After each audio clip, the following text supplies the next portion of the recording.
నాకు నా పెళ్ళామంటే భయం లేదని ఎందుకు అనుకుంటున్నారు సార్? ఎప్పుడో ఒక్కసారి కాదు, ప్రతిరోజు ప్రతి క్షణం భయపడుతూనే ఉంటాను సార్. 2 సంవత్సరాల క్రితం పెళ్లి చేసుకున్నప్పుడు నీకు ప్రతి పనిలో తోడుగా ఉంటానని మాట వరుసగా అన్నాను సార్. ఆ మాట నెరవేర్చకపోతే ఎక్కడ తన చేతిలో తన్నులు పడతాయా అని అనుక్షణం భయపడుతూనే ఉంటాను సార్. మీరు చెప్పినట్టు నేను నా పిల్లని కొట్టే రోజు రావచ్చు, రాకపోవచ్చు, కానీ ఏదో రోజు నా పిల్లని కొడుతుంది సార్.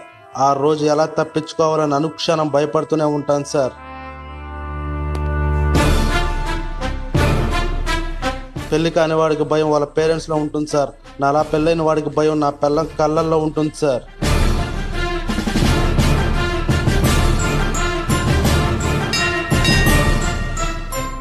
త్వరగా వచ్చి నా పిల్లానికి వంట వండి పెడతానని మాట ఇచ్చాను sir. If you please excuse me, I will on the duty sir.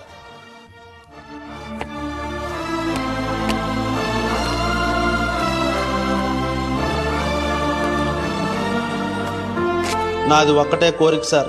నా పిల్లం నా ఎదురుగా ఉన్నప్పుడు నా కళ్ళల్లో భయం ఉండకూడదు, నా చేతిలో కర్ర ఉండాలి, తన జుట్టు నా చేతిలో ఉండాలి సార్.